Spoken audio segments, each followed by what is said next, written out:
Hii ni Media Paper namba 2 kwenye Countdown Amplifier. Taarifa inasema Tanzania imerekodi visa vingi zaidi kuwahi kutokea vya changamoto za ndoa na talaka. Narudia tena, Tanzania imerekodi kesi nyingi zaidi kuwahi kutokea za changamoto za ndoa na talaka. Wanasema kesi 49,573 ndani ya mwaka mmoja wa 2025-2026. Wataalamu wanasema changamoto ya afya ya akili ndio chanzo kikubwa cha ndoa kuwa ngumu katika miaka ya hivi karibuni. Waziri wa maendeleo ya jamii, jinsia, wanawake na makundi maalum Dorothy Gwajima bungeni Dodoma, wakati akiwasilisha hotuba ya mapitio ya utekelezaji wa mpango wa bajeti wa mwaka 2025-2026, ameelezea kiundani kwamba wizara yake ilipokea jumla ya mashauri 49,573 ya ndoa kuanzia Julai 2025 hadi April 2026, na kati ya mashauri hayo 9,995 yalimalizika kwa usuluhishi na kufungwa, lakini 8,036 yalipelekwa mahakamani, huku mashauri 31,542 yakiendelea kufanyiwa usuluhishi.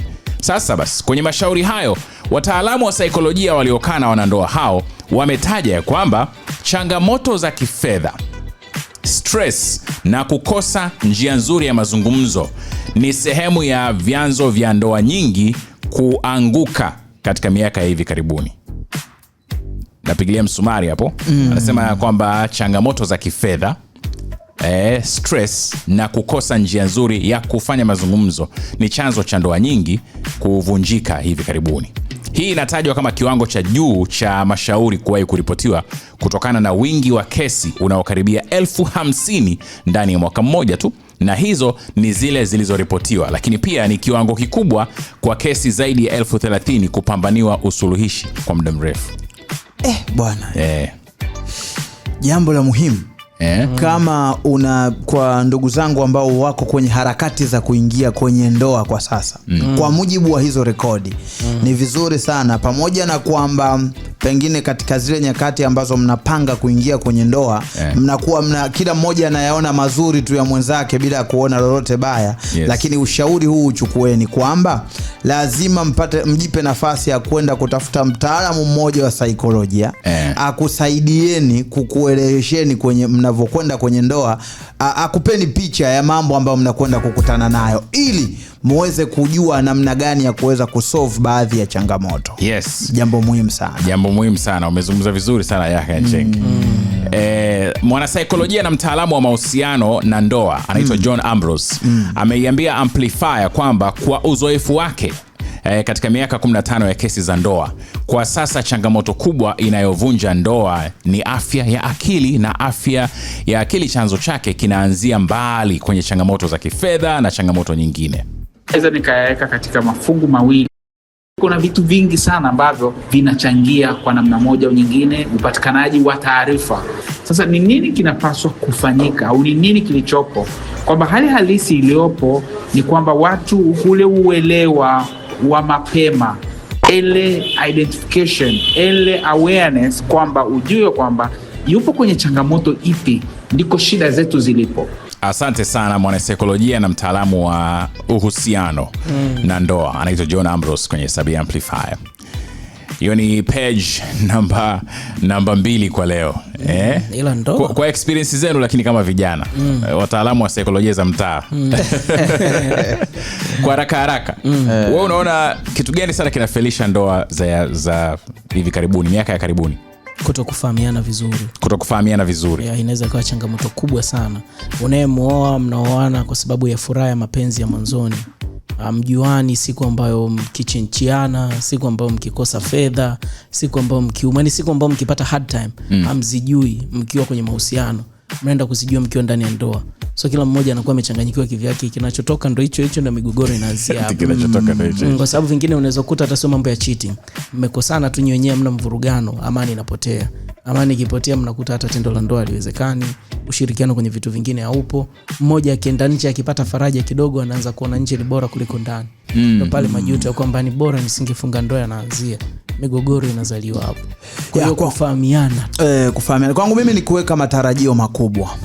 Kwamba yani mtu anaingia kwenye ndoa akiwa ameweka matarajio makubwa sana, kwamba labda kama tulivyokuwa kwenye mahusiano tulikuwa na kiwango hiki cha furaha, tukiingia kwenye ndoa pengine huko mambo yatakuwa mazuri, ni kama ni sehemu nyingine kabisa ambao vitu vingi vizuri vitaibuka huko. Kwa sababu labda unafikiria kama tuko kwenye mahusiano mimi na yeye tu nilikuwa na enjoy kwa kiwango hiki, tutakapoungana tukawa ndoa, maana yake hapo na familia ya huku na huku zitajuana, tuko free zaidi. Inawezekana tukawa free sana, nikawa na enjoy zaidi ndoa ya mtu mwingine kwenye maisha yenu. Kabisa, kwa kuchukulia mifano ya ndoa ambazo zinaonekana zimefanikiwa. Kwa hiyo ukishaiweka hiyo, ukiingia kwenye ndoa unakutana na ndugu wa mwenza wako wanakupa changamoto.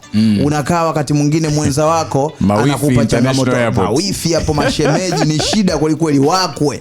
Sasa inafika stage unajiona kwamba kile kikubwa ulichokitarajia kumbe hakipo vile ambavyo ulitarajia. Kwa hiyo ni lazima tushushe matarajio, tuweke pia chumba cha ubinadamu kwamba sisi tunaingia kama binadamu, tutakosana katika baadhi ya nyakati. Lazima tupange namna gani tunaweza kukabiliana na makosa ambayo yanasameheka. Mmeongea vizuri sana sana. Matarajio ni noma. Kwa sababu ukitarajia ukikosa unaweza ikawa ni mbaya zaidi. Kwa sababu uliset level fulani juu kule, afu ukaja ukapata vitu chini huku, itakuwa shida. Lakini video pia umeongea vizuri sana. Utamu wa mwanzoni watu wanalewa nao kwenye uhusiano, alafu ule utamu unawalewesha, wanajikuta wamefanya maamuzi haraka haraka ya kufunga ndoa kabla hawajajuana. Kwa mara nyingi sana mapenzi yoyote mwanzoni waga yanakuwa matamu. Ndio ukweli huo. Na unajua tena kwenye kuibia au hata sio lazima kuibia, lakini mnakuwa hamna muda mwingi sana. Exactly. Ndio kitu ambacho na mimi spend muda mwingi sana. Yani mkikutana masaa 3 au weekend moja, baada ya hapo kila mtu kashika njia zake. Unaona dai bwana tayari, kumbe mngekaa pamoja mngeza kujuana zaidi kabisa. Sasa ukiingia kwenye ndoa, yule ambaye ulikuwa unakutana naye masaa 2 3, alafu masaa 21 karibu unakuwa mwenyewe na mambo yako. Sasa huyo unatakiwa unajikuta una spend naye masaa 20, masaa 4 pengine ndio ambaye unakuwa uko peke yako na mambo mengine. Kwa kama kuna muda alikuwa anakukwazaga unanuna akiwa mbali. Sasa hivi ananuna anakuona hapo anakuvuta domo pembeni. Unanuna hata ukinuna sijali.